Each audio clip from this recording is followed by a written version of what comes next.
ಇಂದಿನ ಯುವ ಜನತೆ ಮೇನ್ಲಿ ಡಿಸ್ಟ್ರಾಕ್ಟ್ ಆಗ್ತಾ ಇರುವುದು ಈ ಮೊಬೈಲ್ ನಿಂದ. ನೀನು ಸಹ ಡಿಸ್ಟ್ರಾಕ್ಟ್ ಆಗ್ತಾ ಇದೆಯಾ?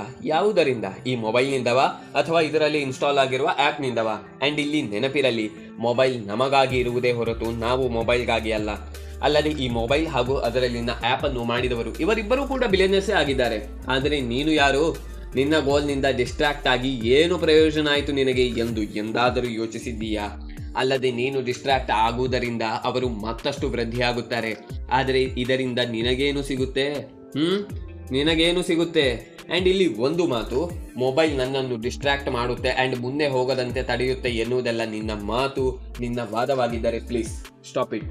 ಯಾಕೆಂದರೆ ಹೀಗೆ ಹೇಳಿಕೊಂಡು ಇಲ್ಲಿ ಕೇವಲ ನೀನು ನಿನ್ನನ್ನು ಮೂರ್ಖನನ್ನಾಗಿಸಿಕೊಳ್ತಿದ್ದೀಯಾ ಅಷ್ಟೇ.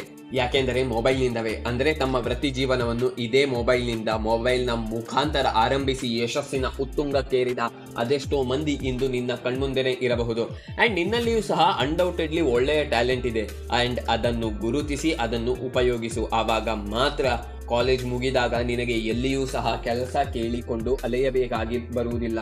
ಪ್ರತಿಯೊಬ್ಬರೂ ಕನಸನ್ನು ಕಾಣುತ್ತಾರೆ ಆ್ಯಂಡ್ ಕನಸಿನ ಈ ಪಯಣದಲ್ಲಿ ಬಹಳಷ್ಟು ಸಮಯ, ಸನ್ನಿವೇಶ ಆ್ಯಂಡ್ ಸಂದರ್ಭಗಳು ನಿನ್ನನ್ನು ಡಿಸ್ಟ್ರಾಕ್ಟ್ ಮಾಡುವ ರೀತಿಯಲ್ಲಿ, ನೀನು ಡಿಸ್ಟ್ರಾಕ್ಟ್ ಆಗುವ ರೀತಿಯಲ್ಲಿ ಬರುತ್ತವೆ, ಎದುರಾಗುತ್ತವೆ.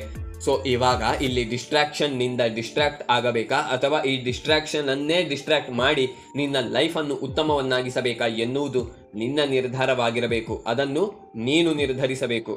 ದಿನದ ಪ್ರತಿ ಕ್ಷಣವೂ ನಿನ್ನ ಗಮನ, ನಿನ್ನ ಲಕ್ಷ್ಯ, ನಿನ್ನ ಗುರಿಯ ಕಡೆನೇ ಇರಬೇಕು. ಆ್ಯಂಡ್ ಇಲ್ಲಿ ಒಂದು ಮಾತು, ನೀನು ಯಾವುದರಿಂದ ಆದರೂ ಡಿಸ್ಟ್ರಾಕ್ಟ್ ಆಗಬಲ್ಲೆ ಅಂತ ಇದ್ದರೆ ಅದು ಕೇವಲ ನಿನ್ನಿಂದ ಮಾತ್ರ. ಆ್ಯಂಡ್ ಇಲ್ಲಿ ಯಾವುದೇ ಆಗಲಿ, ಅದು ನೀನು ಬಯಸಿದಷ್ಟು ಹೊತ್ತು ಮಾತ್ರ ನಿನ್ನನ್ನು ಡಿಸ್ಟ್ರಾಕ್ಟ್ ಮಾಡಲು ಸಾಧ್ಯ. ಆ್ಯಂಡ್ ಪ್ರತಿ ಯಶಸ್ವಿ ವ್ಯಕ್ತಿಯ ಬಾಯಲ್ಲಿ ಯಶಸ್ಸಿಗಾಗಿ ಫೋಕಸ್ ಎಷ್ಟು ಮುಖ್ಯ ಎನ್ನುವುದು ನೀವು ಕೇಳಿರ್ತೀರಿ. ಆ್ಯಂಡ್ ಇಲ್ಲಿ ಡಿಸ್ಟ್ರಾಕ್ಷನ್ ನಿನ್ನ ಫೋಕಸ್ ಅನ್ನು ಕಂಪ್ಲೀಟ್ ಡೌನ್ ಮಾಡುತ್ತೆ. ಆ್ಯಂಡ್ ಎಲ್ಲಿಯ ತನಕ ನೀನು ಡಿಸ್ಟ್ರಾಕ್ಟ್ ಆಗಿ ಇರ್ತೀಯೋ ಅಲ್ಲಿಯ ತನಕ ನಿನಗೆ ನಿನ್ನ ಗುರಿ, ಲಕ್ಷ್ಯದ ಮೇಲೆ ಫೋಕಸ್ ಮಾಡಲು ಸಾಧ್ಯವಿಲ್ಲ.